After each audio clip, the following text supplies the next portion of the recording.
नमस्कार दोस्तों, स्वागत है आज का हमारे इस बहुत ही ज़्यादा खौफनाक और भूतिया वीडियो में। तो दरअसल ये कहानी है रवि और अनमोल की।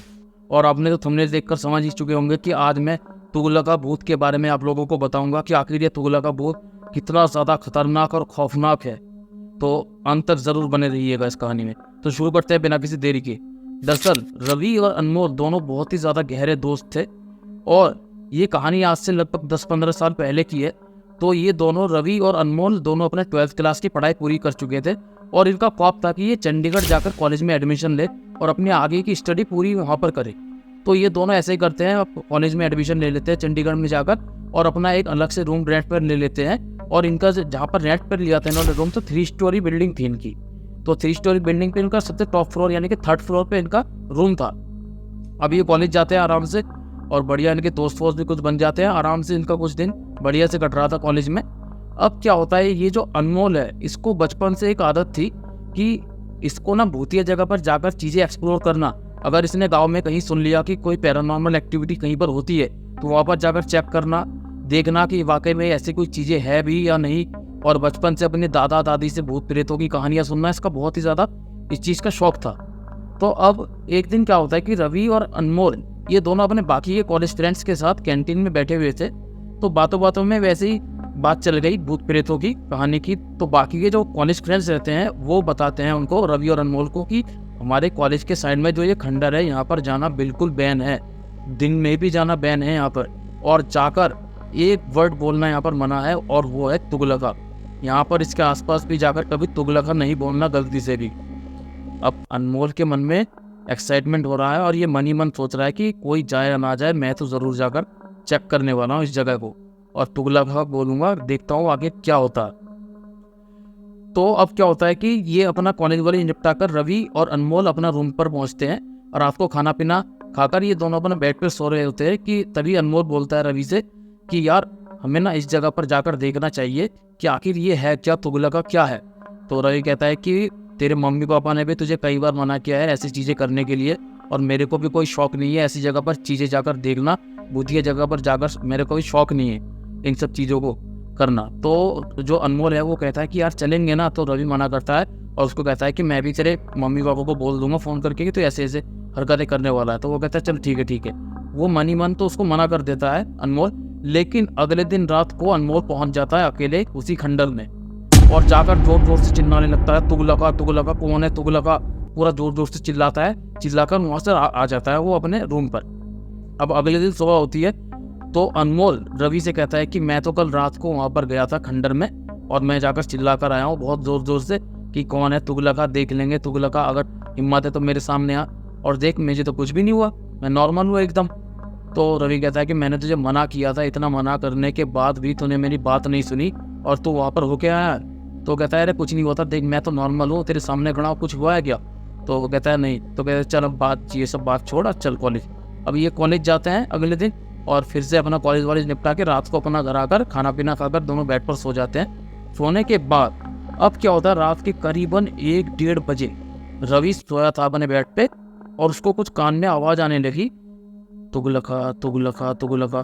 काफ़ी देर से आवाज़ आ रही थी। रवि की नींद टूट जाती है और वो उठकर लाइट ऑन करता है रूम का।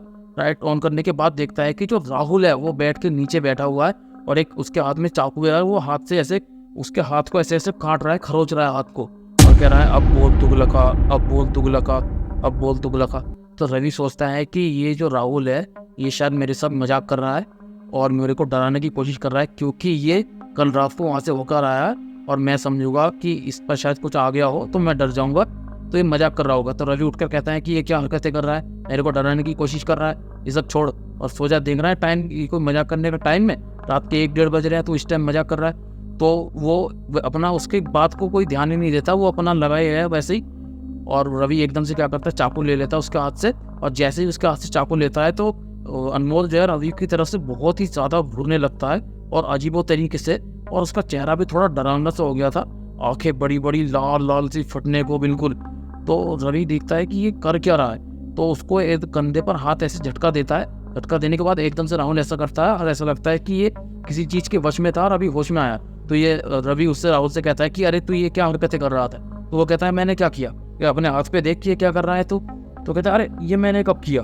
तो फिर वो थोड़ा सा मरम वरम सा लगा के वो सो जाता है, दोनों सो जाते हैं। अब अगले दिन सुबह ये फिर से अपना आराम से कॉलेज वॉलेज निकल जाते हैं, और उस दिन रात को जब ये घर पर लौटते हैं तो फिर से अपना खाना पीना खा के दोनों सो जाते हैं। और इस दिन रात को जो हुआ वो सुनकर आपका दिल दहल उठेगा, क्योंकि इस दिन रात को रवि सोया हुआ था और रात के करीबन 2-2:30 बज रहे थे। तो रवि को अचानक से लगता है कि उसके छाती पर कोई बैठा हुआ है और उसका सांस लेना भारी हो रहा है, सांस फूल रहा है। तो रवि एकदम से उसकी आँख खुलती है और वो लाइट जलाता है, देखता है कि राहुल जो है उसकी छाती पर बैठा हुआ है और एक चाकू ले रखा है हाथ में उसने, और ऐसे करके रखा उसने, और रवि की तरफ देख के बोल रहा है अब बोल तुगलका, तुगलका बोल, बोल तुगलका। तो ये कहता है भाई ये क्या लगा रखा है तुमने तुगलका, और एकदम से झटका देकर उसको फेंक देता है राहुल को, और वो जोर जोर से चिल्लाने लगता है। राहुल जब बहुत तेज तेज चिल्लाने लगता है और रवि जो है बहुत ज़्यादा डर जाता है कि आखिर ये कर क्या रहा है, कुछ ना कुछ तो गड़बड़ ज़रूर है। तो रवि क्या करता है कि उसके हाथ से वो नाइफ ले लेता है और लेकर दूर फेंक देता है, और उसको बहुत चिल्ला रहा था राहुल, तो उसको पकड़ के किसी भी तरह से इनके रूम में ही अटैच बाथरूम था तो वहाँ पर बंद कर देता है और खुद बाहर बैठ जाता है गेट के, और ये अंदर से ऐसे पीट रहा है, भूसा मार रहा है। अब वो रवि क्या करता है कि इसके मम्मी और पापा को कॉल करता है कि आंटी अंकल ऐसी ऐसी बात है, आप लोग फटाफट आ जाओ। और अनमोल के मम्मी पापा को भी कहीं ना कहीं ये पता था कि हमारी लड़की की आदत है कि भूतिया जगह पर जाकर एक्सप्लोर करना है, इसको कई बार मना किया गया है लेकिन यह बात नहीं सुनता। तो ये सोचते हैं कि कुछ ना कुछ तो गड़बड़ ज़रूर है, क्योंकि रवि इनको पूरी बात बता देता है इनके माता पिता को। तो वो क्या करते हैं, गाँव से एक बाबा को लेते हैं अपने साथ में और वो निकल जाते हैं चंडीगढ़ की तरफ। और उधर जो रवि है उसको सुबह बाथरूम से निकालता है, वो बेहोश हो जाता है तो उसको आकर लिटा देता है वहाँ पर रूम पे। और उधर रवि के जो माता पिता है वो भी पहुँच जाते हैं बाबा को लेकर। अब बाबा जब आता है तो देखता है कि रवि लेटा हुआ है, और वो बाबा कुछ ऐसा नींबू सा ऐसा उसके ऊपर घुमाते हैं और कहते हैं एकदम से झटका लेके कि इसके ऊपर बहुत ही ज़्यादा खतरनाक आत्मा का साया है, जो कि उस आत्मा ने इसको अपने वश में कर लिया है और इसे भगाना मेरी भी बस की बात नहीं है, और आप लोगों के पास केवल 10 से 12 दिन का ही समय है। आप इसे मेहंदीपुर बालाजी ले जाओ, वहीं पर इसका कुछ हो सकता है। तो इसके माता पिता क्या करते हैं, जो अनमोल है इसको लेकर अपना गांव पहुंचते हैं कि वहाँ से हम लेकर जाएंगे इसको। अब वो लोग पहुंचते हैं इसको गांव में ले जाकर, और वहाँ से जब अनमोल के माता पिता अनमोल को लेकर वहाँ से निकलते हैं तो इन्होंने लिटरली 4 बार कोशिश की उसको मेहंदीपुर बालाजी ले जाने की, लेकिन जो राहुल है वो कभी उनकी जो गाड़ी कार खराब हो जाती, कभी राहुल उतर कर भाग जाता। तो ऐसा 2-3-4 बार इनका हुआ। तो राहुल के जो माता पिता है उन्होंने सोचा कि इस बार हम 2-3 कार करेंगे, और कुछ फैमिली रिलेटिव्स भी बुलाया कि ये लोग भी हमारे साथ चलेंगे।